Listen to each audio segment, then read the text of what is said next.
ஒருத்தர் ரொம்பவும் மகிழ்ச்சியா வந்துகிட்டு இருந்தார். என்ன விஷயம்னு விசாரிச்சேன். நான் தோத்து போயிட்டேன், அதுதான் மனசுக்கு மகிழ்ச்சியா இருக்கு அப்படின்னார். எனக்கு இது ரொம்ப ஆச்சரியமா போச்சு. இந்த உலகத்துல தோத்து போறவங்க யாரும் மகிழ்ச்சியா இருக்கிறது இல்ல. அப்படி இருக்கிறப்ப இவர் இப்படி சொல்றாரே, எங்க தோத்து போனீங்கன்னு கேட்டேன். அதுக்கப்புறம் தான் அவர் விவரமா சொன்னார். என்னோட 5 வயசு குழந்தையோட நான் விளையாடிக்கிட்டு இருந்தேன். அந்த விளையாட்டுல என் குழந்தை ஜெயிச்சுட்டுது, நான் தோத்து போயிட்டேன் அப்படின்னார் ரொம்ப உற்சாகமா. நான் யோசிச்சு பார்த்தேன். அதாவது நாம சின்ன குழந்தையா இருக்கிறப்போ எந்த விளையாட்டுல கலந்துக்கிட்டாலும் அதுல நாம தான் ஜெயிக்கணும்னு ஒரு வெறி நமக்குள்ள இருக்கும். நம்மளை எதிர்த்து விளையாடுறவர் நல்லவரா கெட்டவரா, பெரியவரா சின்னவரா அப்படிங்கறதெல்லாம் முக்கியம் கிடையாது. அவர் தோத்து போகணும், நாம ஜெயிக்கணும், அதுதான் முக்கியம். எதிரியை சந்தோஷப்படுத்த விளையாடுகிற கலை அப்ப நமக்கு தெரியறதில்ல. வாழ்க்கையில ஒரு பக்குவம் வந்ததுக்கு அப்புறம் வெற்றி பெறணுங்கிற மன அழுத்தம் போயிடுது. போட்டியில ஜெயிக்கணுங்கிறத விட குழந்தைய சந்தோஷப்படுத்தணுங்கிறது முக்கியமா போச்சு. ஜெயிக்கணுங்கிற வெறி ஓடி போட்டுது. ஒரு குழந்தையா இருந்தப்போ நம்ம வளர்ச்சிக்கு உதவிய வெறி பெரியவனானதுக்கு பிறகு நமக்கு எதிரியா மாறுது. அதை சரியான சமயத்துல நாம புரிஞ்சுக்கிட்டோம்னா போதும், நாம பொழைச்சிக்கலாம். ஒவ்வொரு மனுஷனுமே வாழ்க்கையோட அடுத்த கட்ட வளர்ச்சியில அடி எடுத்து வைக்கிற நேரத்துல தன்கிட்ட இருந்து ஏதோ ஒரு குணத்தை அல்லது தன் குணம் இருந்த ஏதோ ஒரு உறவை நாம இழக்கத்தான் வேண்டி இருக்குது. ஒரு கட்டம் வரைக்கும் உதவியா இருந்த குணம் அடுத்த கட்டத்துக்கு தடையா கூட மாறிடலாம். இந்த பரிமாண மாற்றத்துக்கு உள்ளாகிற ஒவ்வொருத்தரும் பிரத்யட்சமா இதை உணர்றாங்க. ஆனா பல பேர் எப்படின்னா பழச திறந்துட்டு புதிய கொள்கைகளை உருவாக்கிக்கிறதுக்கு இஷ்டம் இல்லாம இருந்துடுறாங்க, அல்லது அப்படி செய்ய முடியாம தவிக்கிறாங்க. இதையெல்லாம் மீறி அந்த பழச திறந்துட்டா அதை இழந்ததால உண்டாகிற மன அழுத்தம் சில காலத்துக்கு வருத்திக்கிட்டு தான் இருக்கும், வேற வழி இல்லை. ஆரோக்கியமான ஒரு முன்னேற்றத்துக்காக அந்த மன அழுத்தத்தை தாங்கிக்கத்தான் வேணும் அப்படிங்கிறாரு அந்த உலக புகழ்பெற்ற மேதை ஒருத்தர், இந்த ஸ்காட் பெக் அப்படிங்கிறவர். பிறந்த நாள் முதல் இதுதான் சரி அப்படின்னு கற்பிக்கப்பட்டு வந்த ஒவ்வொரு தத்துவத்தையும் தங்களுடைய வளர்ச்சிக்கு தகுந்த மாதிரி மாற்றி அர்த்தப்படுத்தி கொள்ள முடியாமல் வாழ்க்கை சூழல்ல அப்படியே அரைப்பட்டு தூளாகிறவர்கள் தான் ரொம்ப தவிக்கிறாங்களாம். இதுதான் அவருடைய கருத்து. பெரும்பாலும் மனிதர்களுடைய நடுத்தர வயசுல, அதாவது 30 தாண்டுகிற சமயத்துல தான் இந்த தவிப்பு உண்டாவதுதான். இததான் மேற்கத்திய நாடுகள்ல அடிக்கடி மிட் லைஃப் கிரைசிஸ் அப்படின்னு சொல்றாங்க. அப்பப்போ பழசையெல்லாம் தொலைச்சு விட்டு புதுசா பிறக்கிறதுக்கு கத்துக்கணும். ஒவ்வொரு நிமிஷத்தையும் அந்த நிமிஷத்துக்கு ஏற்ற சித்தாந்தம் கொண்டவர்களாக சந்திப்போம் அப்படிங்கிறார் அந்த உளவியல் நிபுணர். இப்படி பழகிக்கிட்டா வாழ்க்கை இன்பமயம், இல்லைன்னா தவிப்பு மயம்தான். பழச தொலைக்க முடியாதவர்கள்ல எத்தனையோ பேர் உண்டு, எத்தனையோ ரகம் உண்டு. அதுல வேடிக்கையான நண்பர்களும் உண்டு. ஒருத்தர் நண்பர் வீட்டுக்கு போனார். அவரு ஏதோ இனிப்பு பலகாரம் கொடுத்து சாப்பிட சொல்லியிருக்கிறாங்க அவங்க வீட்டுல. இவர் சாப்பிட்டு பார்த்துட்டு சொன்னாராம், சார் 6 மாசத்துக்கு முன்னாடி ஒரு தடவை இங்க வந்தேன், அப்போ ஒரு இனிப்பு பலகாரம் கொடுத்தீங்க, அது இதை விட நல்லா இருந்தது சார் அப்படின்னாராம். அப்ப செஞ்ச அதே இனிப்பு பலகாரம் தான் சார் இதுவும் அப்படின்னாராம் அவர். இயேசுநாதர்கிட்ட ஒருத்தர் கேட்டாராம், இயேசுவே என்னை எவ்வளவு நேசிக்கிறீர்கள் அப்படின்னு. அவர் தன்னுடைய 2 கைகளையும் அகல விரித்து இவ்வளவு என்று சொல்லி சிலுவையில் உயிர் நீத்தார் அப்படின்னு சொல்லுவாங்க. அதாவது அந்த நேசிப்புக்கு எல்லை கிடையாது, அதே போல மன்னிப்புக்கும் எல்லை கிடையாது. இது இயேசுநாதர் சொல்லி கொடுத்த ஒரு பாடம். இயேசுனுடைய சீடர்கள்ல ஒருத்தன் பீட்டர், அவன் ஒரு நாள் இயேசுநாதர்கிட்ட கேட்டிருக்கான், இயேசுவே நான் என்னுடைய தம்பி கிட்ட அடிக்கடி சண்டை போட்டுக்கிட்டு இருக்கிறேன், என்னுடைய சகோதரன் கூட, அவனை நான் எத்தனை தடவை மன்னிக்கிறது? ஏற்கனவே 7 தடவை அவனை மன்னிச்சுட்டேன் அப்படின்னு சொல்லியிருக்கிறான். அப்போ இயேசு சொன்னாராம், மன்னிக்கிறதுக்கு எத்தனை தடவைங்கிற கணக்கெல்லாம் கிடையாது. எத்தனை தடவை உன்னுடைய சகோதரன் உன்னை கோபப்படுத்துகிறானோ அத்தனை தடவை நீ மன்னிக்கிறதுக்கும் தயாரா இருக்கணும், அதுதான் அப்படின்னு சொன்னாராம். அப்போ இவனுக்கு ஒன்றும் புரியல, இது என்ன அவன் தப்பு பண்ணிக்கிட்டே இருப்பான், நாம மன்னிச்சுக்கிட்டே இருக்கிறதா அப்படிங்கிறது மாதிரி குழப்பமா இருந்திருக்கிறான். அப்போ இயேசுநாதர் தன்னுடைய சீடன் பீட்டர் கிட்ட ஒரு கதை சொன்னாராம். அந்த கதை இன்றைக்கு நாம எல்லாரும் சிந்தித்து பார்க்க வேண்டிய ஒரு கதை.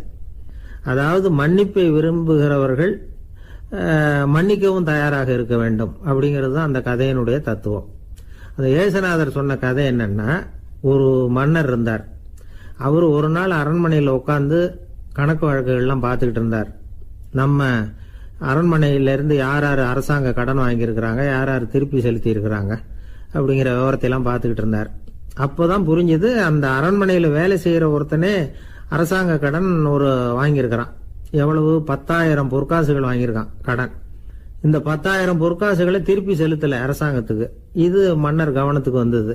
உடனே நம்ம அரண்மனையில் இருக்கிறவனே அரசு கடன் வாங்கி திருப்பி செலுத்தாமல் இருக்கான், அவனை கூப்பிட்டு வாங்கன்னு சொல்லி கூப்பிட்டுட்டு வந்தாங்களாம். விசாரிச்சிருக்கிறாங்க, என்னப்பா நீ எவ்வளவு ஒன்று? ஆமாங்க 10,000 பொற்காசுகள் வாங்கியிருக்கிறேன், இன்னும் திருப்பி கட்டலைன்றான். உடனே அவர் மன்னர் சொல்லியிருக்கிறார், நம்ம சட்டத்திட்டப்படி நீ உடனே பணத்தை திருப்பி கட்டிடு. அப்படி உன்னால கட்ட முடியலன்னா உன்னுடைய வீடு வாசல் சொத்து சுகம் எல்லாத்தையும் விற்று அந்த பணத்தை அரசு கருவூலத்தில் சேர்த்துக்கிறதுக்கு நானே ஏற்பாடு பண்ணிடுறேன் அப்படின்னு அந்த மன்னர் சொன்னாராம். இவன் அப்படியே அதிர்ச்சி ஆயிட்டான். அப்படியே பொத்துன்னு காலில் விழுந்தானா. மன்னா என்னை மன்னிச்சுங்க, என்னால் முடியல, எனக்கு மன்னிப்பு கொடுங்க அப்படின்னு இருக்கான். உடனே அவர் எழுந்திருச்சு, சரி நீ மன்னிப்பு கேட்டுவிட்ட, அதனால உன்னை மன்னிக்கிறேன், நீ பணம் கட்ட வேண்டாம் அப்படின்னு சொல்லி அந்த மன்னர் அவனை விட்டுட்டாராம். பணத்தையும் தள்ளுபடி கொண்டார், நீ திருப்பி கட்ட வேண்டான்னு. இவனுக்கு ரொம்ப மகிழ்ச்சி.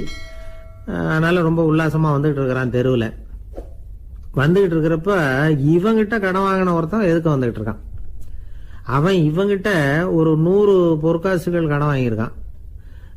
அவன் வந்தான், இவன் போய் அவன் சாட்டையா பிடிச்சிக்கிட்டான், நீ எப்படா என் கடனை திருப்பி கொடுக்க போறேன்னு.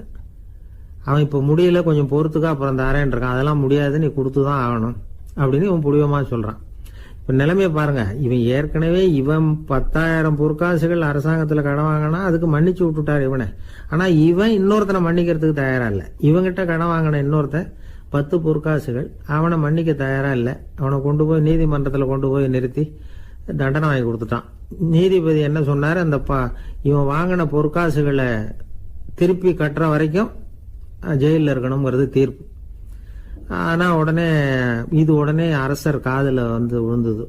சொல்லிட்டாங்க, உங்ககிட்ட மன்னிப்பு வாங்கிட்டு போனானே ஒருத்தன், அவன் இன்னொருத்தனை மன்னிக்கிறதுக்கு தயாரா இல்லை, அவனை கொண்டு போய் ஜெயிலில் அடைச்சுட்டான் அப்படின்னு.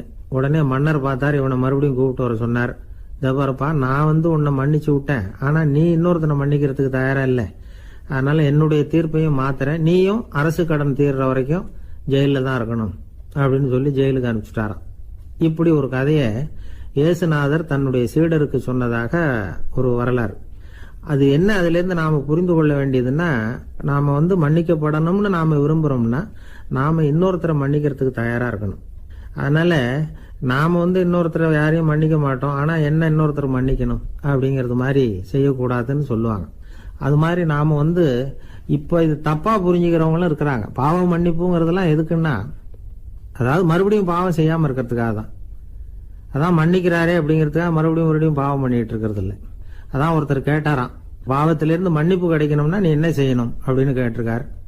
அதுக்கு அவன் சொல்லியிருக்கிறான், நான் முதல்ல பாவம் செய்யணும், அப்போதானே மன்னிப்பு கிடைக்கும் அப்படின்னு நானா. இப்படிப்பட்டவர்கள் தான் இன்னைக்கு உலகத்தில் அதிகமாக இருக்கிறாங்க. அதனால இந்த மன்னிப்பின் மகத்துவம்ங்கிறது இயேசுநாதர்கிட்ட இருந்து தான் நாம புரிஞ்சுக்கணும். அந்த இயேசு சொன்ன அந்த மன்னிக்கிற மனோபாவம் இருந்தால் இன்னைக்கு உலகம் பூராவும் அமைதி பூங்காவாக இருக்கும். அதுல ஒன்றும் ஆச்சரியமே இல்லை, அதுல ஒன்றும் சந்தேகமும் இல்லை. அதனால மன்னிக்கிற மனோபாவத்தை நாம எல்லாரும் நமக்குள்ளே வளர்த்து கொள்ள வேண்டும் அப்படிங்கிறது தான் நாம இன்றைக்கு எல்லோரும் சிந்தித்து பார்க்க வேண்டிய ஒரு செய்தி. ஒரு வயசான அம்மா தெரு வழியா போயிட்டு இருந்தாங்க. அவங்க கையில எண்ணத்தையோ வச்சுக்கிட்டு அதை அடிக்கடி பார்த்துக்கிட்டே இருந்தாங்க. ஒருத்தன் மெதுவா அவங்க கிட்ட போய் கையில் இருக்கிறது என்ன அப்படின்னு எட்டி பார்த்தா அவங்க கையில 4 பல்லு இருந்துதான். இவன் ஆச்சரியமா அந்த அம்மாவை பார்த்தான். ஏம்மா, உனக்கு என்ன பைத்தியமா, ஏது இந்த பல்லு, இதை என்னத்துக்காக கையில வச்சுக்கிட்டு அலைஞ்சிட்டு இருக்கிற அப்படின்னு கேட்டிருக்கான். அதுக்கு அந்த அம்மா விவரம் சொல்ல ஆரம்பிச்சாங்களாம். இதை பாருப்பா, எனக்கு ஒரு மகன் இருந்தான், அவனை ரொம்ப செல்லமா வளர்த்தேன், அவனை தரையிலேயே நடக்க விடுறதில்ல, எப்பவும் தூக்கி வச்சுக்கிட்டு இருப்பேன். அவன் நல்லா பெரியவனாகி பள்ளிக்கூடம் போகிறப்ப கூட அவன் புஸ்தக மூட்டையை நான் தான் சுமந்துக்கிட்டு போவேன். பார்க்குறவங்க கூட கேலி பண்ணுவாங்க, ஏம்மா படிக்க போகிறது நீயா உன் பிள்ளையான்னு கேட்பாங்க. அவன் இன்னைக்கு எவ்வளவோ பெரிய மனுஷன் ஆயிட்டான், வெளிநாட்டில் பெரிய உத்தியோகத்தில் இருக்கான். சமீபத்தில் இங்கே வந்துட்டு போனான். ஒரு நாள் ஏதோ கோபத்தில் என்ன அரைஞ்சுட்டான். அப்போ இந்த 4 பல்லும் கீழே விழுந்துட்டுது. இன்னமும் கூட விழுந்திருக்கும், ஆனால் பல்லு தான் இல்லை. என் புள்ள அரைஞ்சதுனால விழுந்த பல்லு இல்லையா அது, அதனால இதை எப்பவும் என் கையிலேயே வச்சுக்கிட்டு ஆசையோடு பார்த்துக்கிட்டு இருக்கிறேன்.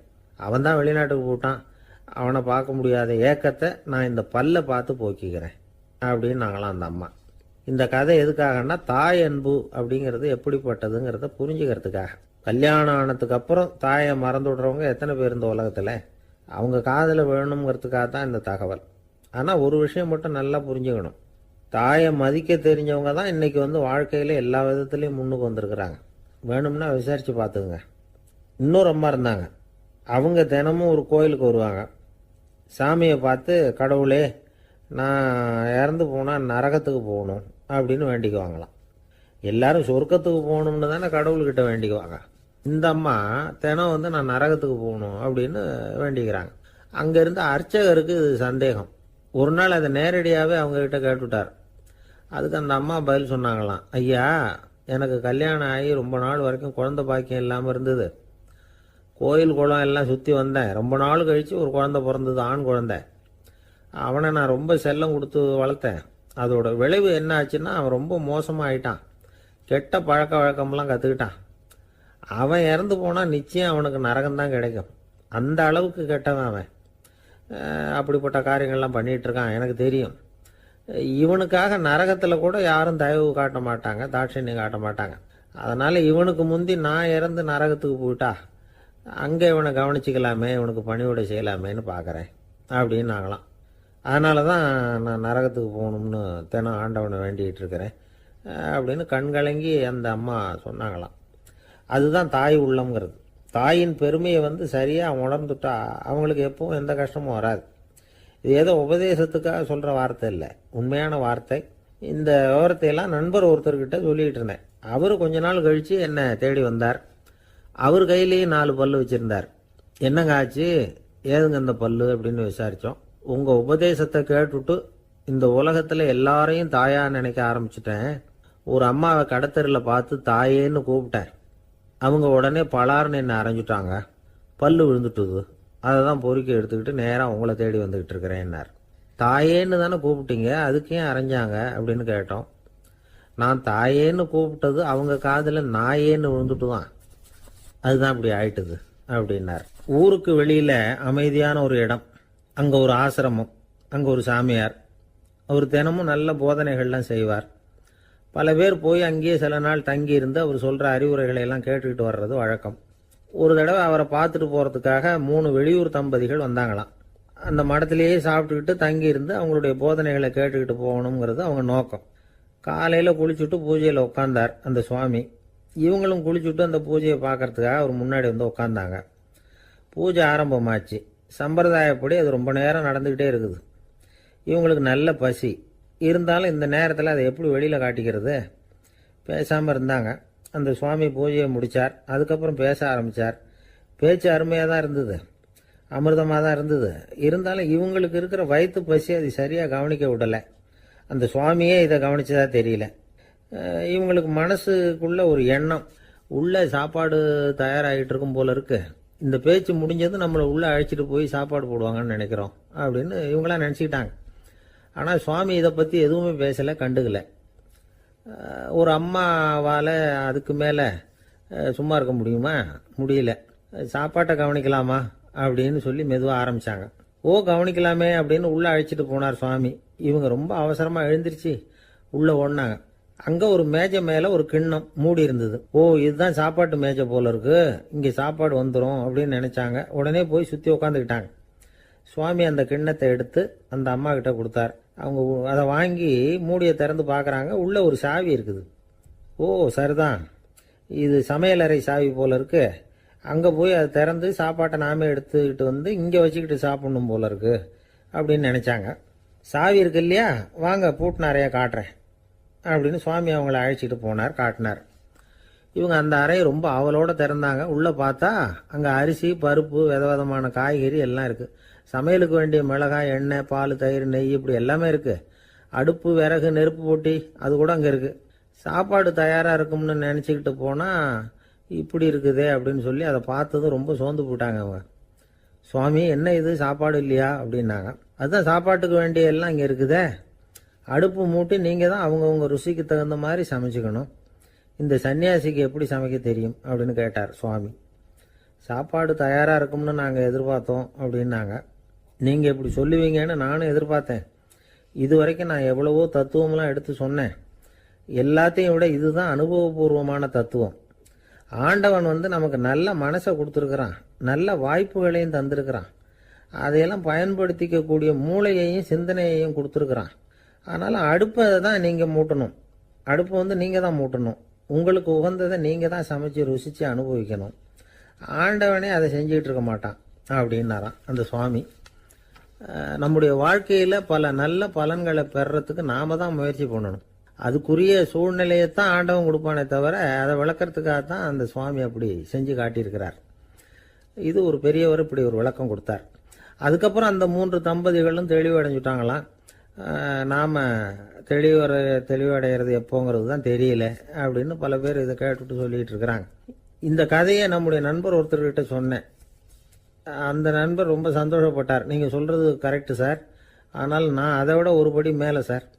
எனக்கெல்லாம் அரிசி பருப்பு இருக்கிற ரூம் எதுன்னு கையை காட்டிட்டா போதும், உடனே கிண்ணத்துலேருந்து சாவியை எடுத்து கொடுக்கணுங்கிற அவசியம்லாம் இல்லை எனக்கு. அப்புறம் எப்படி ரூமை திறந்துருவீங்க அப்படின்னு கேட்டேன். பூட்டை உடைச்சி திறந்துருவேன், அதுதான் எனக்கு பழக்கம் அப்படிங்கிறார். உலகத்தில் எது எதுக்கோ ஆராய்ச்சி கூடங்கள் இருக்குது இல்லை, அது மாதிரி தூக்கத்தை பற்றி ஆராய்ச்சி பண்ணுறதுக்கு ஒரு ஆராய்ச்சி கூடம் இருக்குது. அப்படி ஆராய்ச்சி பண்ணணும்னா அதுக்கு மூழ்கிக்கிட்டு இருக்கணும்ல. அதனால தான் அந்த ஆராய்ச்சி கூடம் இங்கே இல்லை, அமெரிக்காவில் பாஸ்டன் பல்கலைக்கழக மருத்துவமனையில் அது இருக்குது. அங்கே தூக்கத்தை பற்றி பலவிதமான ஆராய்ச்சிகள் பண்ணிகிட்டு இருக்கிறாங்க. அந்த ஆராய்ச்சி கூடத்தில் இயக்குனராக இருக்கிற ஒரு நிபுணர், அவர் என்ன சொல்கிறார் தெரியுமா? உங்களுக்கு தூக்கம் வரலையா, நீங்கள் நல்லா தூங்கிறதுக்கு தாராளமாக சில யோசனைகளை என்னால் சொல்ல முடியும் அப்படிங்கிறார். யோசனை தானே, காசா பணமாக கேட்டு வச்சுக்கலாமே. உணவு, மனநிலை, தூங்கும் இடத்தோட சூழ்நிலை, படுக்கைக்கு செல்றப்போ உள்ள பழக்க வழக்கங்கள், இது காரணமாக ஒருத்தருக்கு தூக்கம் வராமல் போகலாம். தூக்கம் வராததுக்கு இதுதான் காரணம்னா அதையெல்லாம் சுலபமாக கட்டுப்படுத்தலாங்கிறார் அவர். தூக்கத்தை வரவழைக்கக்கூடிய ஒரு நல்ல மருந்து உடற்பயிற்சி. ஆனால் ஒன்று, படுக்க போகிற நேரத்தில் இது மாதிரி உடற்பயிற்சிகள் எல்லாம் செய்யக்கூடாது. கொஞ்சம் முன்னாடி பகல்லையே இந்த பயிற்சிகளை செய்கிறது நல்லது. தூக்கம் வராமல் அவதிப்படுறவங்க பிற்பகல் நேரங்களில் காஃபி, டீ இது மாதிரி பானங்களை சாப்பிடக்கூடாது. மது அருந்துறது கூட தூக்கத்தை பாதிக்கும். வெது வெதுப்பான நீரில் குளிக்கிறது, தியானத்தில் ஈடுபடுறது, ஓய்வாக இருக்கிறது, படுக்கிறது, அதாவது படுக்கிறதுக்கு முன்னாடி ஒரு குவளை பால் சாப்பிட்றது, இதெல்லாம் தூக்கத்தை வரவழைக்கிறது ரொம்ப உதவியாக இருக்கும். இன்னொரு விஷயம் என்னென்னா, தூங்கி ஆகணுமேங்கிற கவலை வேண்டியதில்லை. அப்படி நினச்சி கவலைப்படுறதை விட்டுடணும். தூக்கம் வரலையா, உடனே படுக்கையை விட்டு எழுந்திருக்க வேண்டியது. வெளியில் வாங்க, வேறு ஏதாவது வேலையில் ஈடுபடுங்க, கொஞ்ச நேரம் உலாவுங்க, அல்லது ஏதாவது ஒரு புஸ்தகத்தை எடுத்து படிங்க. களைப்பு ஏற்பட்டால் மறுபடியும் படுக்கைக்கு போங்க, தூக்கம் தானே வந்துடும். ஒரு விஷயத்தை மட்டும் நல்லா ஞாபகத்தில் வச்சுக்கணும். படுக்கைக்கு போகிறப்போ உங்கள் மற்ற எல்லா பிரச்சனைகளையும் மறந்துடணும். அது எப்படி சார் முடியும், அந்த நேரம் தானே எல்லா பிரச்சனையும் வரிசையாக ஞாபகத்துக்கு வருது அப்படின்னு நாம் நினைக்கலாம். ஆனால் பழக்கத்தில் அதை நாம் மாற்றிக்க முடியும். கொஞ்சம் முயற்சி பண்ணணும், அவ்வளோதான். இது எல்லாமே ஆராய்ச்சி பண்ணி பார்த்துட்டு அந்த நிபுணர் சொல்கிற கருத்து தான். இன்னொரு விஷயமும் அவர் சொல்கிறார். அது என்னென்னா, உடல் கோளாறு காரணமாக தூக்கம் வராமல் அவதிப்படுறவங்களுக்கெல்லாம் இந்த யோசனைகள் சரியாக வராது அப்படிங்கிறார். அதுக்கெல்லாம் மருத்துவ சிகிச்சை கொடுத்து தான் சரி பண்ணணும். சில பேருக்கு நடு ராத்திரியில் மூச்சு திணறல் ஏற்பட்டு தூக்கம் வராமல் போயிடும். ஊரெல்லாம் தூங்குறப்ப தான் மட்டும் தூங்காமல் மூழ்கிட்டு இருக்கிறது, ஊரெல்லாம் மூழ்கிட்டு இருக்கிறப்போ தான் மட்டும் தூங்குறது, இது மாதிரி கோளாறுகளால் சில பேர் பாதிக்கப்படலாம். காலு தசை முறுக்கிக்கிறதுனால சில பேருக்கு அடிக்கடி விழிப்பு வரலாம். மன அழற்சி காரணமாக சில பேருக்கு தூக்கம் வராது. இது மாதிரி கோளாறுகளுக்கெல்லாம் அதுக்கு தகுந்த மாதிரி சிகிச்சை கொடுத்து தான் சரி பண்ண வேண்டியிருக்கும். எந்த கோளாறும் இல்லாமல் தூக்கம் வரலைன்னா ஆரம்பத்தில் சொன்ன முறைகளை கடைபிடிச்சு பார்க்கலாம். தூக்கம் வந்ததுன்னா யோசனை சொன்ன அந்த நிபுணருக்கு நன்றி சொல்லலாம். ஒருத்தர், ஏன் சார் பஸ்ஸில் தூங்குறது கெட்ட பழக்கமானு கேட்டார். இல்லையே, நான் கூட பஸ்ஸில் போகிறப்ப தூங்கிட்டு தானே போவேன் அப்படின்னார் இன்னொருத்தர். அப்புறம் ஏன் என்ன டிரைவர் வேலை வேணாம்னு வீட்டுக்கு அனுப்பி வச்சுட்டாங்க அப்படின்னாராம் அவர். ஒருத்தரை பார்த்து உன்னுடைய நண்பர்கள் யார் அப்படின்னு ஒரு கேள்வி கேட்டு பாருங்க, கொஞ்சம் யோசிச்சு பதில் சொல்லுவாங்க. அவங்க கிட்டேயே உன்னுடைய எதிரிகள் யார் அப்படின்னு கேளுங்க, கடகடன்னு ஒப்பிச்சிருவாங்க. நம்ம மனசு இருக்க, அது எப்படின்னா, நம்ம நண்பர்களை விட எதிரிகளை அது நல்லா ஞாபகத்தில் வச்சுக்கும். இது ஒரு ஆச்சரியமான உண்மை. உங்களால் நண்பர்களை மறந்துட முடியும், ஆனால் எதிரிகளை மறந்துட முடியாது. இது ஒரு வேடிக்கையான நிலைமை தான். அழகான தருணங்களை நாம் ஏன் மறந்துடுறோம்? இது இயற்கை. ஏன்னா நம்ம மனசு மலர்களை கவனிக்கிறது இல்லை, அதில் இருக்கிற முள்ளை தான் கவனிக்குது. தன்னை காயப்படுத்துகிற எதையும் அது உடனே கண்டுகொள்ளுது. ஒரு தெளிந்த சிந்தனை உடைய மனசு மிக அழகாக உள்ள எல்லாத்தையும் கவனிக்கும். அது நன்றியுடன் உணரக்கூடிய எல்லாத்தையும் பார்த்து குறிச்சிக்கும். இப்படிப்பட்டவங்க வாழ்க்கை இயல்பாகவே நல்லா அமையும். அது ரொம்ப அபூர்வம். மனசில் உள்ள ஒரு சிறிய அமைப்பை மாற்றுவதை பொறுத்து தான் இந்த விஷயம் அப்படிங்கிறார் ஓஷோ. ஒரு யூத கோவில் இருந்து தான், அது யூதர்களின் மடமாகவும் இருந்தது. அங்கே ஒரு தலைமை குரு, அவர் ரொம்ப கண்டிப்பானவர். அந்த கோவிலை ஒட்டி ஒரு தோட்டம். ஒரு நாள் காலையில் அந்த தோட்டத்தில் 2 இளம் யூதர்கள் நடந்து போய்கிட்டு இருக்கிறாங்க. காலையில் 1 மணி நேரம், மாலையில் 1 மணி நேரம் அவங்க அந்த தோட்டத்தில் நடக்கிறதுக்கு அனுமதி உண்டு. மற்ற நேரங்களில் அவங்க மத புத்தகங்களை படிக்கணும், பிற விதிமுறைகளை கடைபிடிக்கணும். அந்த 2 பேருமே தொடர்ந்து புகைப்பிடிக்கிற பழக்கம் உள்ளவங்க. ஆனால் கோவில் மடத்தில் இருக்கிறப்போ அவங்க புகைப்பிடிக்க முடியாது, அது கடுமையான குற்றம். சரி, நாம் தோட்டத்தில் இருக்கிறப்போவாவது புகைப்பிடிக்கலாமா அப்படின்னு ஒரு ஆசை அவங்க 2 பேருக்குமே. இருந்தாலும் பயம். இப்படி கேட்டால் மதகுரு என்ன சொல்லுவாரோ அல்லது என்ன செய்வாரோங்கிற பயம்.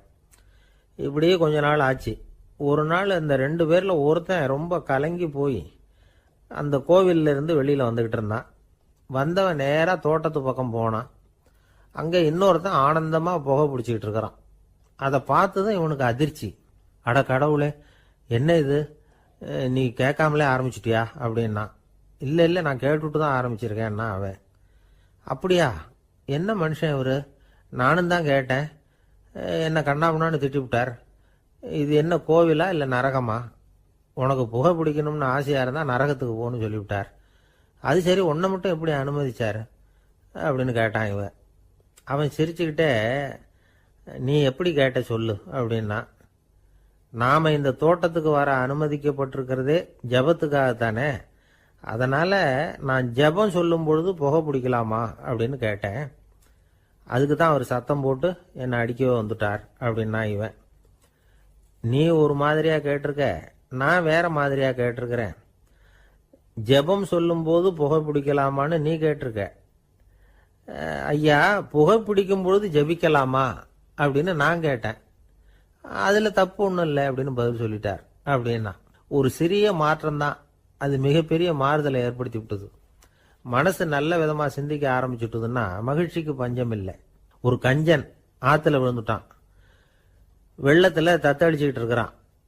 கரையில் நின்ன ஒருத்தர், உன் கையை கொண்டா இப்படி பிடிச்சி இழுத்து கரையில் சேர்த்து விடுறேன்னார். எதையும் கொடுத்து பழக்கம் இல்லாத அவன் கையையும் கொடுக்க மாட்டேன்னுட்டான். இவர் பார்த்தார், உன் கையை கொடுன்னு சொல்றதுக்கு பதிலாக நான் என் கையை கொடுக்குறேன் பிடிச்சிக்கோ அப்படின்னார். அவன் கப்புன்னு பிடிச்சிக்கிட்டான், இழுத்து கரையில் போட்டார். என்ன சார், உங்கள் பையன் என்ன செஞ்சுக்கிட்டு இருக்கிறான் இப்போ அப்படின்னு கேட்டார் ஒருத்தர். அடிக்கடி கண்ணாடி முன்னாடி நின்று அழகு பார்த்துக்கிட்டு இருக்கிறான் சார் அப்படின்னாரு அப்பா. இளம் பருவம் இப்படி தான் இருக்கும், அதையெல்லாம் சாதாரணமாக நினச்சிடாதீங்க அப்படின்னாரு அவர். என்ன சார் சொல்கிறீங்க, கண்ணாடி முன்னாடி நின்றுக்கிட்டு நேரத்தை வீணாக்கிக்கிட்டு இருக்கான், அதை ஒரு பெரிய விஷயமா நான் நினைக்கணுமா அப்படின்னாரு இவர். இளம் பருவத்தில் இளைஞர்களுக்கும் சின்ன பொண்ணுங்களுக்கும் அடிக்கடி கண்ணாடியில் பார்க்கணும்னு தோணும். அது வெறுமனே அழகு பார்க்கறது மட்டும் இல்லை, அவங்க தங்களையே தேடி கண்டுபிடிக்கிற ஒரு முயற்சி அது. இது ஒரு மனோதத்துவ விளைவு. இது வரைக்கும் சின்ன பிள்ளையா இருந்துட்டோம், இனிமேல் நாமளும் மற்றவங்க மாதிரி மனிதர்கள் தான் அப்படிங்கிற உணர்வு அவங்களுக்கு வருது. தங்களோட முகம் எப்படி இருக்குது, அழகு எப்படி இருக்கு, உடம்பு நேரம் எப்படி இருக்கு, முடி எப்படி இருக்கு அப்படிங்கறதையெல்லாம் கண்டுபிடிக்கிறாங்க. அதுக்கப்புறம் இன்னொரு ஆணோ பொண்ணோ தன்னை கவனிக்கணும் அப்படின்னு நினைக்கிறாங்க. இதெல்லாம் மனோதத்துவ உண்மைகள், இதெல்லாம் இயற்கை. இதை பார்த்துட்டு பெற்றவங்க பிள்ளைங்க கெட்டு போட்டாங்க அப்படின்னு நினைக்கக்கூடாது, அவங்கள திட்டிக்கிட்டே இருக்கக்கூடாது. இன்னைக்கு பல குடும்பங்களில் இதுதான் நடந்துகிட்டு இருக்குது. மனுஷ வாழ்க்கையிலேயே இப்படியும் இல்லாத அப்படியும் இல்லாத ஒரு பருவம் இளம் பருவம். 13லேருந்து 19 வயசுக்கு உட்பட்ட ஆண்கள் பெண்கள் இந்த வகையை சேர்ந்தவங்க, டீனேஜ் குரூப். இவங்களை சின்னவங்கன்னு நினைச்சிட முடியாது, பெரியவங்கன்னு நினைச்சிட முடியாது. இவங்க ரொம்ப சென்சிட்டிவ். சமூகம் நினைச்சா இவங்களை நல்லவங்களாகவும் ஆக்கலாம், கெட்டவங்களாகவும் ஆக்கலாம். கொஞ்சம் அக்கறை எடுத்துக்கிட்டா பெரிய பெரிய மேதைகளையும் விஞ்ஞானிகளையும் உருவாக்கலாம். ஆனால் நடக்கிறது என்ன தெரியுமா, அநேகமாக இவங்களை யாருமே சரியாக புரிஞ்சுக்கிறது இல்லை, இவங்களை சரியாக நடத்துறதும் இல்லை. இது வரைக்கும் நாம் சொல்கிறத கேட்டுக்கிட்டு இருந்தான், இப்பெல்லாம் அவன் இஷ்டத்துக்கு நடக்க ஆரம்பிச்சுட்டான் அப்படின்னு வருத்தப்படுற பெற்றோர்கள் அதிகம். இது வருத்தப்படுற விஷயம் இல்லை, சந்தோஷப்பட வேண்டிய விஷயம். உங்கள் புள்ள சொந்தமாக யோசிக்க ஆரம்பிக்கிறதும் நடந்துக்க ஆரம்பிக்கிறதும் ஒரு தப்பான விஷயமா? அவன் கடைசி வரைக்கும் உங்கள் பேச்சையே கேட்டுக்கிட்டு இருக்கணுங்கிறது என்ன நியாயம்? இன்னைக்கு இளைஞர்களை பெரியவங்க தப்பாக புரிஞ்சுக்கிட்டு தவறாக நடத்துறதுனால தான் அவங்களுக்கு வெறுப்பு, எரிச்சல், மனக்கசப்பு எல்லாம் உண்டாகுது. பெற்றவங்க சரியாக மதிக்கிறது இல்லை அப்படிங்கிற ஒரே காரணத்தினாலேயே வீணா போகிற பிள்ளைங்க இன்னைக்கு அதிகம். சரி, பெற்றவங்களுக்கு இன்னைக்கு என்னதான் புத்தி சொல்ல வர்றீங்க அப்படின்னு கேட்குறீங்களா? நாம எதையும் சொல்ல வரல. ஆனால் அது சம்பந்தமான சில நிபுணர்கள் சொல்லியிருக்கிறத உங்கள் காதில் போட்டு வைக்கலாம். அது என்னன்னா, பிள்ளைங்க கிட்ட அன்பு செலுத்துங்க. குழந்தையா இருந்தப்போ எவ்வளவு பாசமாக இருந்தீங்க, வளர வளர அதை ஏன் குறைச்சிக்கிறீங்க? பெற்றவங்களின் அன்பான வார்த்தைகளுக்கு ஏங்குறவங்க தான் இன்றைய இளைஞர்கள். அவங்க எதை சொன்னாலும் அதை அக்கறையாக காது கொடுத்து கேளுங்க, அலட்சியப்படுத்தாதீங்க. அவங்க விரும்புறது உங்ககிட்ட இருந்து ஒரு மதிப்பு, மரியாதை, அங்கீகாரம், இவ்வளவுதான். அவங்க அவங்களாவே முடிவுகள் எடுக்கட்டும், அதுக்கு நீங்கள் உதவியா இருங்க, அது போதும். மற்றவங்க முன்னாடி, முக்கியமாக அவங்க நண்பர்கள் முன்னாடி அவங்கள பற்றி மட்டமாக பேசாதீங்க. அவங்க கிட்ட பொய் சொல்லக்கூடாது. நீங்கள் சொன்னது பொய்ன்னு தெரிஞ்சு போச்சுன்னா உங்கள் பேரில் அவங்களுக்கு இருக்கிற மதிப்பு போயிடும், நம்பிக்கை போயிடும். அவங்களுக்கு முன்னாடி நீங்கள் சண்டை போடக்கூடாது. உங்கள் பிள்ளைய எப்பவும் இன்னொரு பிள்ளையோட ஒப்பிட்டு பேசுகிற வேலையே வேணாம். கூட பிறந்த மற்றவங்களோட கூட ஒப்பிடக்கூடாது. இப்படி செஞ்சால் அவன் உங்ககிட்டையும் பிரியமாக இருக்க மாட்டான், அவங்ககிட்டையும் பிரியமாக இருக்க மாட்டான். புள்ள எங்கே போகிறான், என்ன பண்ணுறான் அப்படின்னுலாம் துப்பறிஞ்சிக்கிட்டு இருக்கக்கூடாது. இளைஞர்கள் தனிமையை விரும்புகிறவங்க. அவங்கள பெட்டியில் வச்சு மூடி பாதுகாக்கணும்னு நினைக்கக்கூடாது. அவங்கள எப்படி பாதுகாக்கிறது அப்படிங்கிறது அவங்களுக்கே தெரியும். உங்கள் புள்ள எப்படி நடந்துக்கணும்னு நீங்கள் எதிர்பார்க்குறீங்களோ அது மாதிரி நீங்கள் நடந்து காட்டுங்க, அது போதும். ஒரு வீட்டில் அப்பாவும் அம்மாவும் பேசிகிட்டு இருக்கிறாங்க. என்னங்க, நம்ம பொண்ணு பெரியவளாயிட்டா, அடிக்கடி கண்ணாடி முன்னாடி போய் நின்றுக்கிட்டு இருக்கிறா, சீக்கிரமாக ஒரு பையனை பார்த்து கல்யாணத்தை முடிக்காம இப்படி மசன்னு கல் மாதிரி உட்காந்துருக்குறீங்களே அப்படின்னு சத்தம் போட்டாங்க. அந்த அம்மா, அவசரப்படாத, பார்க்கறதுக்கு கண்ணுக்கு அழகா லட்சணமா புத்திசாலியா ஒரு பையன் கிடைக்க வேணாமா, அதுதான் பார்த்துக்கிட்டு இருக்கிறேன் அப்படின்னாரு அப்பா. இதுக்கு அந்த அம்மா சொல்றாங்க, எங்க அப்பா இப்படியெல்லாம் நினைச்சுக்கிட்டு இருந்திருந்தா எனக்கு கல்யாணமே ஆயிருக்காது தெரியுமா அப்படின்னாங்களாம். 1816 வருஷம் செப்டம்பர் மாதம் 11ஆம் தேதி பிரான்ஸ் தேசத்தில் உள்ள ஒரு மருத்துவமனை. அங்கே ஒரு இளம் டாக்டர் கொஞ்ச நாளைக்கு முன்னாடி தான் அந்த ஆஸ்பத்திரியில் புதுசாக வேலைக்கு சேர்ந்துருக்கிறார். அவர் பேர் ரெனே லெனக். அவர் அன்னைக்கு காலையில் அந்த மருத்துவமனையில் அப்படியே ரவுண்ட்ஸ் வந்துக்கிட்டு இருக்கிறார். வார்டில் ஒரு படுக்கையில் ஒரு இளம் பெண் படுத்திருக்கிறா. அந்த பொண்ணுக்கு இருதய நோயாக இருக்கலாம்ங்கிறது மற்ற டாக்டர்கள் சந்தேகம். அந்த காலத்துல எல்லாம் ஒருத்தருடைய இருதய துடிப்பை தெரிஞ்சுக்கணும்னா நோயாளியின் மார்பில் டாக்டர் காதை வச்சு பார்த்து தான் தெரிஞ்சுக்கிறது வழக்கம். ஆனால் இந்த பெண்ணும் இளம் பெண், அந்த டாக்டரும் புதுசாக சேர்ந்துருக்கிறவர். அதனால் பரிசோதனை பண்ண தயங்கினார். கொஞ்ச நேரம் யோசனை பண்ணார். திடீர்னு ஒரு ஞாபகம் வந்தது அவருக்கு. அதாவது அன்னைக்கு விடியற் காலையில் தோட்டத்தில் அப்படி வாக்கிங் போயிட்டு இருந்தப்போ சின்ன பசங்கள்லாம் ஒரு மரக்கட்டையை வச்சு விளையாடிட்டு இருந்தாங்களாம். அதை அவர் பார்த்துருக்கிறார். அது என்ன விளையாட்டுனா, ஒரு நீளமான மரப்பலகை, அதில் ஒரு முனையில் ஒரு பையன் தன்னுடைய காதை வச்சுக்கிட்டு இருக்கிறான், மறுமுனையில் இன்னொரு பையன் அந்த மரப்பலகையை ஒரு ஆணியால் கீறிக்கிட்டு இருக்கிறான். ஒரு முனையில் ஆணியால் கீறும் பொழுது மறுமுனையில் காதை வச்சிருக்கிற பையனுக்கு அந்த சத்தம் துல்லியமாக கேட்குது. அந்த டாக்டருக்கு காலையில் பார்த்த இந்த விளையாட்டு ஞாபகத்துக்கு வந்துட்டுது. உடனே என்ன பண்ணார் தெரியுமா? ஒரு நீளமான காகிதத்தை எடுத்தார். அதை அப்படியே உருளை மாதிரி உருட்டினார். ஒரு முனையை அந்த நோயாளியின் மார்பில் இடது பக்கம் வச்சார், இன்னொரு முனையில் தன்னுடைய காதை வச்சார். என்ன ஆச்சரியம்! நோயாளியின் மார்பில் நேரடியாக காதை வச்சு கேட்கறத விட துல்லியமாக கேட்டுது இதய துடிப்பு. இதய துடிப்பு மட்டும் இல்லை, மூச்சு இழுத்து விடுறது, திரவ பொருள்களின் அசைவு, எல்லா சத்தமும் தெளிவாக கேட்குது.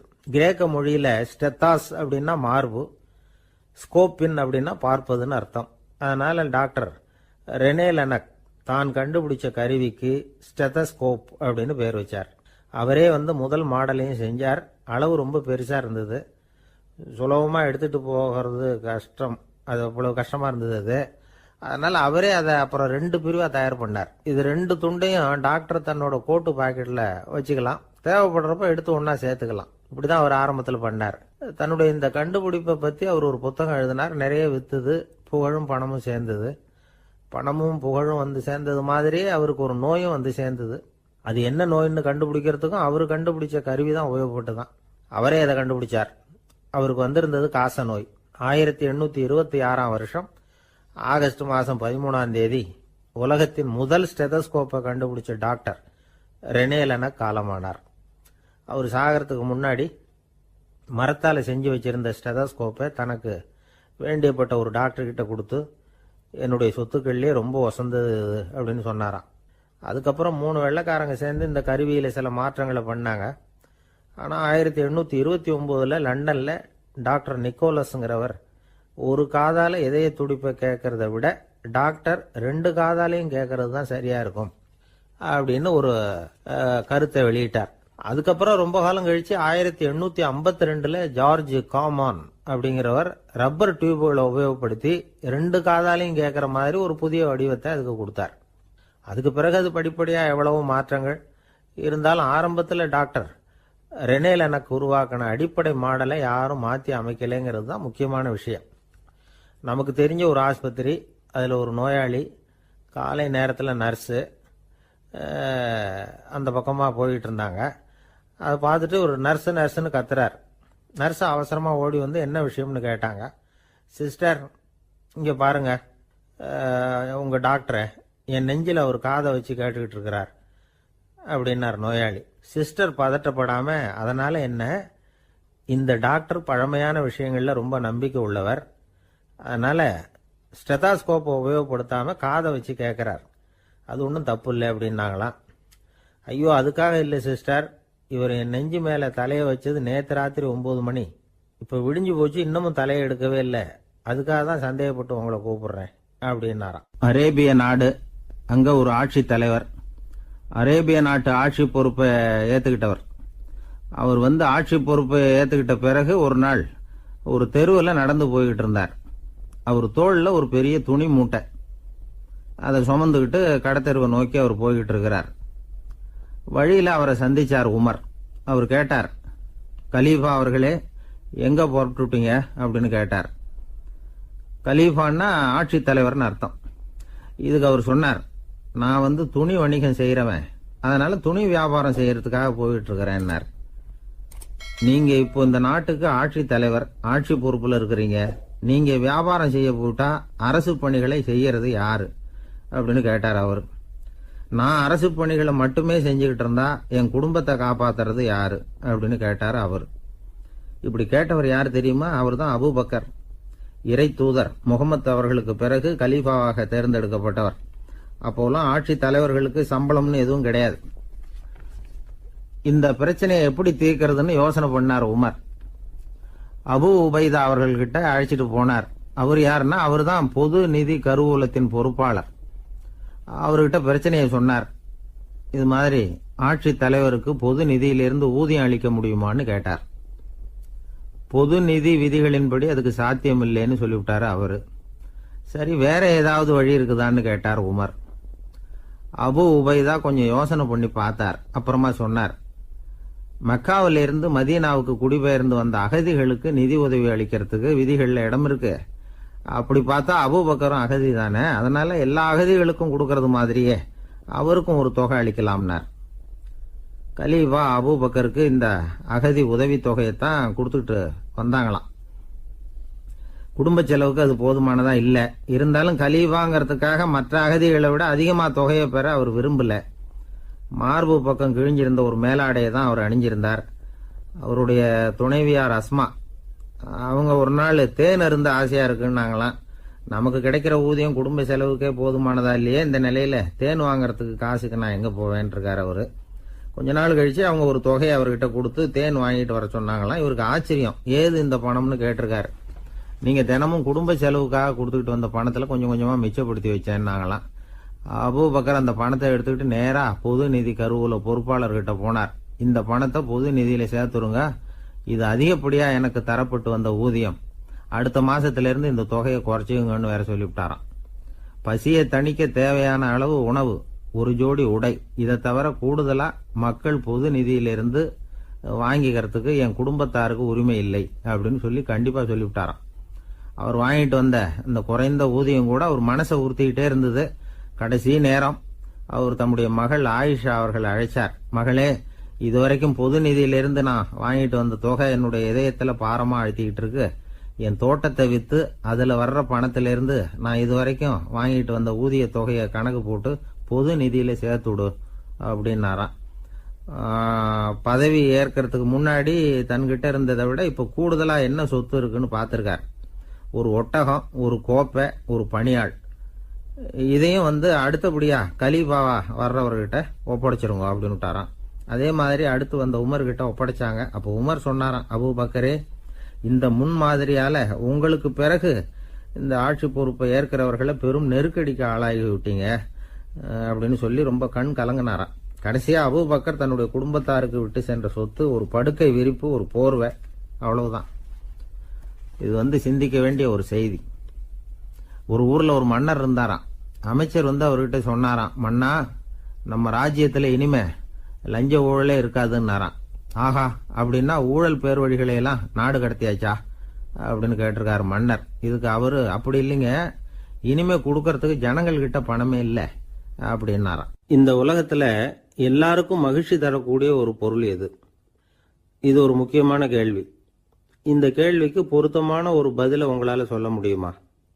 அதாவது கொஞ்சம் யோசிச்சு பார்த்தா பணம்னு சொல்லலாமா? இப்போ கையில் காசு இல்லாதவங்ககிட்ட ஒரு 10 ரூபாய் கொடுத்தா அது அவனுக்கு சந்தோஷத்தை கொடுக்கும்.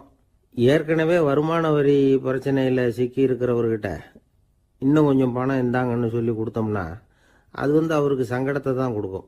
அதனால அந்த கேள்விக்கு பணம்ங்கிறது பொருத்தமான பதிலாக இருக்க முடியாது. கேள்வி என்னன்னா, இந்த உலகத்தில் எல்லாருக்கும் மகிழ்ச்சி தரக்கூடிய ஒரு பொருள் எது? சரி, இனிப்புன்னு சொல்லலாமா? ஏன்னா எல்லாருக்கும் இனிக்க தானே செய்யும். அதுலேயும் ஒரு சிக்கல் இருக்கு. சக்கரை வியாதிகாரங்களுக்கு அது என்ன சந்தோஷத்தையாக கொடுக்கும்? ஆக எல்லாருக்கும் வேறுபாடு எதுவும் இல்லாமல் மகிழ்ச்சியை கொடுக்கக்கூடியது வேற ஏதோ ஒன்று இருக்கு. அது என்னன்னு கண்டுபிடிக்கணும். அதுதான் இன்னைக்கு தகவல். இப்போ அதை கண்டுபிடிக்கணும்னா இந்த கதையை கேட்கணும்.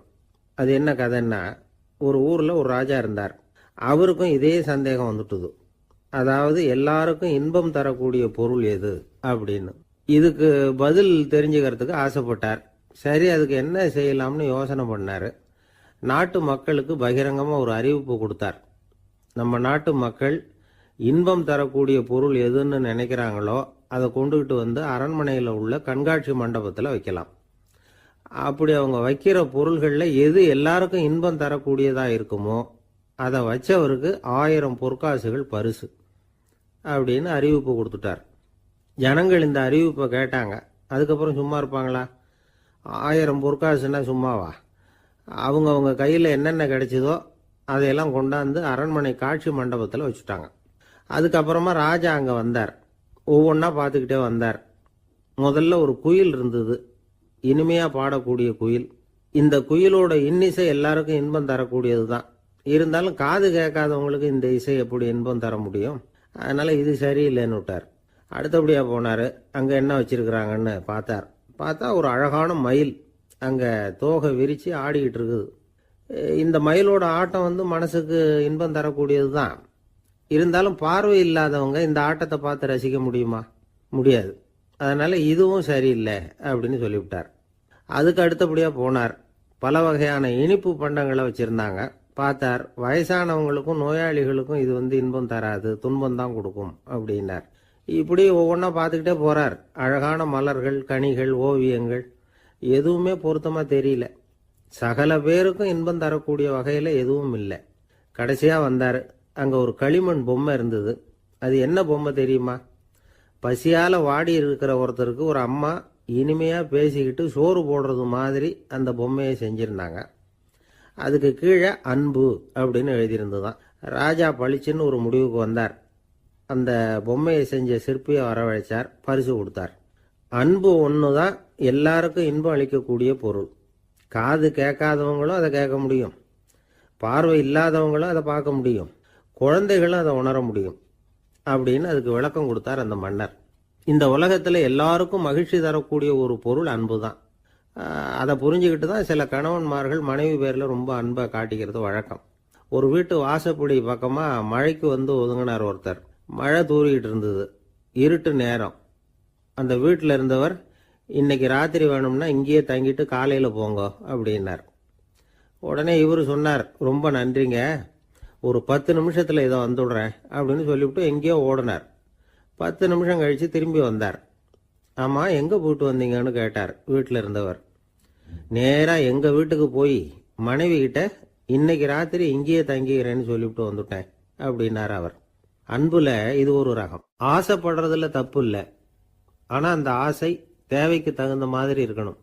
தேவைக்கு மீறிய ஆசைகள் இருக்கு பாருங்க, அது தேவையில்லை. இந்த கருத்தை வலியுறுத்தது மாதிரி ஒரு கதை உண்டு. தேவேந்திரனுக்கு திடீர்னு வீடு கட்டணும்னு ஒரு ஆசை வந்துதான். வீடுன்னா நாம கட்டுற மாதிரி இல்லை. தேவேந்திரன் வீடுன்னா சும்மாவா? ஒரு பிரம்மாண்டமான அரண்மனை கட்டணும். அது மாதிரி இந்த 3 லோகத்திலையும் ஒரு அரண்மனை கிடையாது அப்படின்னு எல்லாரும் சொல்லணும். இது அவனோட ஆசை. உடனே தேவ தச்சரான விஸ்வகர்மாவை கூப்பிட்டான், உத்தரவு போட்டான். விஸ்வகர்மா தன்னுடைய உதவியாளர்களை எல்லாம் கூப்பிட்டு ஒன்னா சேர்த்துக்கிட்டார். படாத பாடுபட்டு ஒரு பெரிய அரண்மனையை கட்டி முடிச்சார். கட்டி முடிக்க 1000 வருஷம் ஆச்சு. தேவேந்திரன் வந்து பார்க்குறான். அவனுக்கு திருப்தி ஏற்படலை. என்னுடைய அந்தஸ்துக்கு இது ரொம்ப சாதாரணமான கட்டிடம், இதை விட இன்னும் பெருசாக கட்டு அப்படின்னா. தேவ தச்சர் திணறி போயிட்டார். அவரால் அதுக்கு மேலே எதுவும் செய்ய முடியல. என்ன பண்ணுறதுன்னு யோசனை பண்ணார். நேராக நாரதர் காலில் போய் விழுந்தார். நீங்கள் தான் என்னை இந்த பிரச்சனையிலேருந்து காப்பாற்றணும்னார். நாரதர் யோசனை பண்ணார். சரி, கவலைப்படாதேன்னார். நேராக இந்திரன் கிட்ட போனார். இந்திரன் வந்து நாரதரை பார்த்த உடனே வாங்கன்னு கூட்டிகிட்டு போய் அரண்மனையை காட்டினான். இது மாதிரி ஒரு அரண்மனையை நீங்கள் வேற எங்கேயாவது பார்த்துருக்குறீங்களா அப்படின்னு ரொம்ப பெருமையாக கேட்டான். நான் பார்த்ததில்லை, ஆனால் என்னை விட வயசில் மூத்தவர் மகரிஷி லோமேசர், அவர் ஒரு வேளை பார்த்துருக்கிறாரா என்னமோ அப்படின்னார். உடனே அவரை மனசில் நினச்சி தியானம் பண்ணினார். அடுத்த கணம் லோமேசர் அங்கே வந்தார். இடையில ஒரு சின்ன துண்டு, கையில் ஒரு கமண்டலம், தலையில் ஒரு பாய், அவ்வளவுதான் அவர்கிட்ட இருந்தது. எதுக்காக தலையில் எந்த பாய் அப்படின்னு கேட்டான் இந்திரன். என்ன மாதிரி அற்ப ஆயுள் உள்ள ஒரு ஜீவன் தனியாக வீடு கட்டிக்கிட்டு திண்டாடணுமா? இந்த பாய் தான் ஒரு வீடு மாதிரி எனக்கு நிழல் கொடுக்குது அப்படின்னார் அவர். என்னது, உங்களுக்கு வந்து அவ்வளவு கொஞ்சமான ஆயுளா அப்படின்னு ஆச்சரியத்தோடு கேட்டான் இந்திரன். ஆமாம், இதை பாரு, என்னுடைய மார்பில் ஒரு பொற்காசு அளவுக்கு ரோமம் உதிர்ந்துட்டுது. எப்போ என் உடம்புல உள்ள எல்லா ரோமமும் உதிர்ந்துருமோ அப்போ என்னுடைய ஆயுள் முடியும் அப்படின்னார். எப்போ அந்த ரோமங்கள் பூரா உதிரும்னு கேட்டான் இவன். ஒரு பிரம்மா மறைஞ்சதும் ஒரு ரோமம் உதிரும். என் உடம்புல உள்ள ரோமங்களின் எண்ணிக்கை எவ்வளவோ அவ்வளவு பிரம்மாக்கள் தோன்றி அவங்க ஆயுள் முடியும் பொழுது என் உடம்புல உள்ள ரோமங்கள் பூரா உதிரும் அப்படின்னார். அப்படின்னா ஒரு பிரம்மாவோட ஆயுள் எவ்வளவு காலம்னு கேட்டான். ஒரு பிரம்மாவுக்கு 100 தேவ வருஷம். ஒவ்வொரு தேவ வருஷத்துக்கும் 365 தேவ நாள். ஒவ்வொரு தேவ நாள்லையும் ஒன்ன மாதிரி 14 இந்திரர்கள் தோன்றி மறைகிறாங்க அப்படின்னு மகரிஷி லோமேசர் சொல்றார். இதை கேட்டதும் இந்திரன் ஆடி போயிட்டான். அவ்வளவு ஆயுள் உள்ள இவரே அற்ப ஆயுள்னு சொல்றார். நான் என்னுடைய ஆயுளை பெருசா நினைச்சுக்கிட்டு பிரம்மாண்டமான அரண்மனை கட்டணும்னு ஆசைப்படுறேனே அப்படின்னு நினைச்சான். எனக்கு வீடு கட்டின வரைக்கும் போதும்னு விட்டான். அதனால நாமெல்லாம் நம்முடைய தேவைக்கு தகுந்த மாதிரி ஆசைப்படுறது தான் நியாயம். ஆனால் அப்படியே நடந்துக்கிறோம். மனுஷன் வந்து கடவுளையே ஏமாத்தி காசு வாங்குறதுக்குள்ள ஆசைப்படுறான். ஒரு தீக்குச்சி தீப்பெட்டியை பார்த்து கேட்டுதான், நாம 2 பேரும் தானே உரசிக்கிறோம், ஆனால் நான் மட்டும் தீ பிடிச்சி எரிஞ்சு போறேன், நீ அப்படியே இருக்கிறியே அப்படின்னு தான். அதுக்கு தீப்பெட்டி சொல்லி இருக்குது, உனக்கு தலையில கணம் இருக்கு அதனால அழிஞ்சு போற அப்படின்னு தான். எப்படி இருக்கு பாருங்க இந்த பதில். தலையில கணம் உள்ளவங்க யாருமே சரியா இருக்க முடியாது. எவ்வளவு பெரியவங்களா இருந்தாலும் சரி, ரொம்ப கஷ்டம்தான் அது.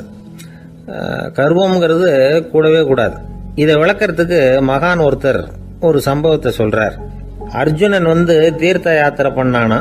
அப்போ தென்னிந்தியாவுக்கு வந்திருக்கிறான். ராமேஸ்வரத்துக்கு போனப்போ அங்க இலங்கைக்கு கல்லுலாம் அடுக்கி போடப்பட்டிருந்த பாலத்தை பார்த்தானா.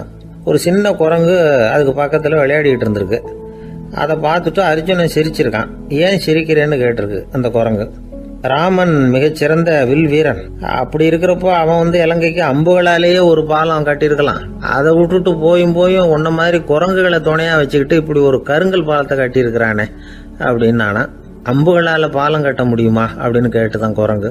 ஏன் முடியாது, என்னால முடியுமேன்னு இருக்கான் அர்ஜுனன். அம்பால பாலம் கட்டலாம், இருந்தாலும் என்ன மாதிரி குரங்குகள் ஏறி நடந்தா அது தாங்குமா?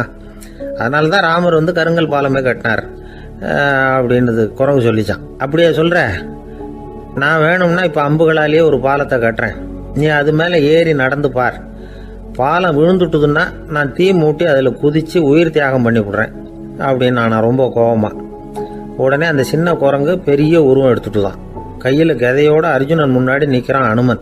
பார்த்தா, என்னுடைய தலைவர் ராமரையா இழிவா பேசுற, நீ இப்போ பாலம் கட்டு, நான் என்னுடைய பலத்தை காட்டுறேன் அப்படின்னா அனுமன். அர்ஜுனன் தன்னுடைய காண்டிபத்தை எடுக்கிறான், சரமாரியா அம்புகளை விடுறான்.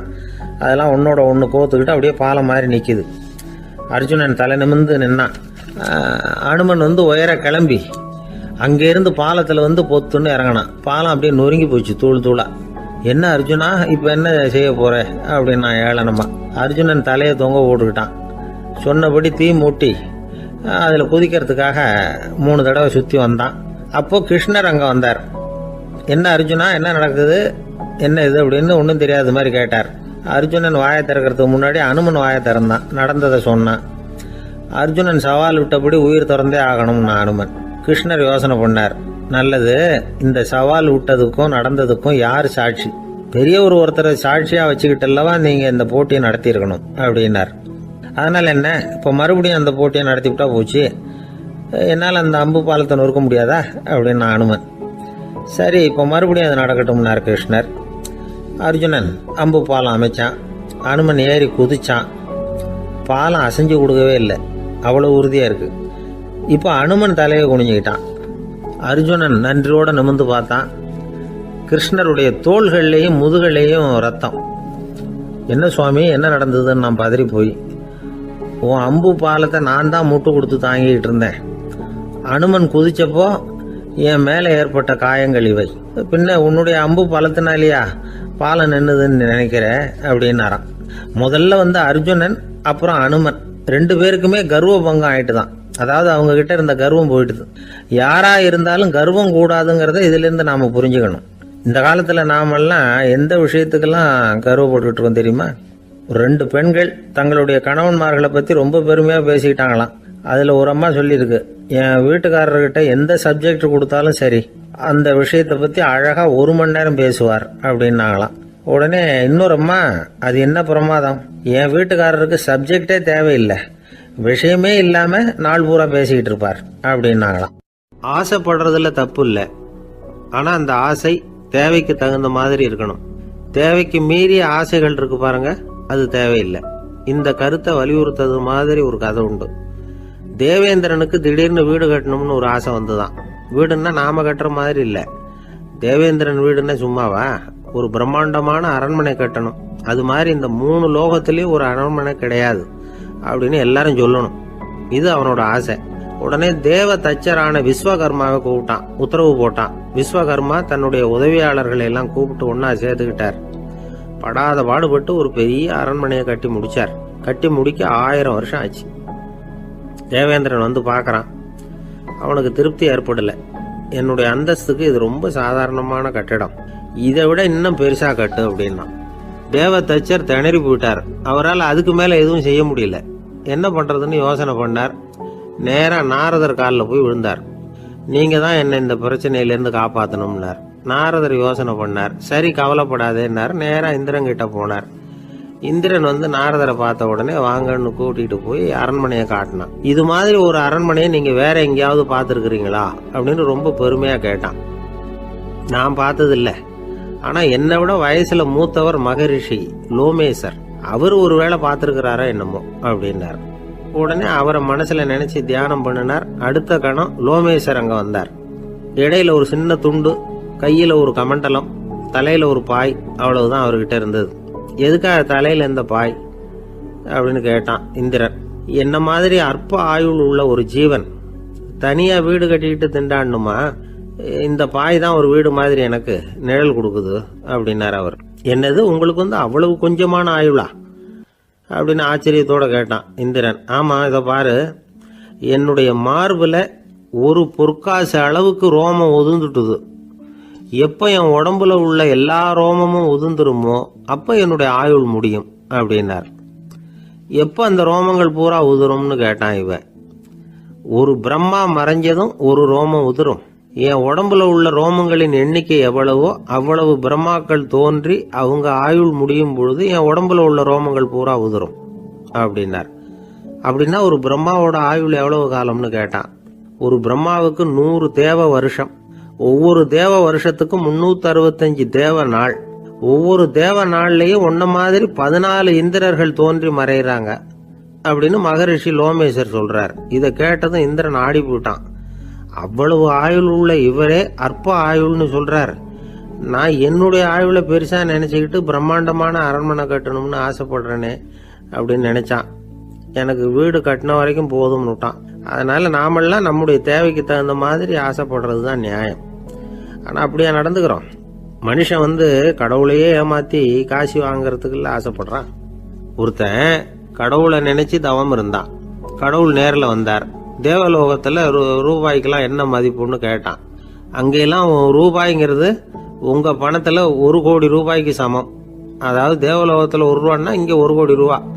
அது மாதிரி எங்களுக்கு ஒரு நாள்ங்கிறது உங்க கணக்குல 1 கோடி வருஷத்துக்கு சமம் அப்படின்னாரு கடவுள். அப்படின்னா எனக்கு நீங்க அதிகமா எதுவும் தர வேணாம், உங்க கணக்குப்படி ஒரே 1 ரூபா கொடுங்க, அது போதும்னா இவன் ரொம்ப சாமர்த்தியமா. கடவுள் யோசனை பண்ணார். அது ஒன்றும் கஷ்டம் இல்லை, 1 ரூபா தானே கேட்கற கொடுத்துட்றேன். ஆனா இப்போ வரும்பொழுது நான் எடுத்துக்கிட்டு வரல, எங்க கணக்குப்படியே 1 நாள் பொறுத்துக்க பணத்தோட வந்துடுறேன் அப்படின்னு சொல்லிவிட்டு பறந்து போயிட்டார்.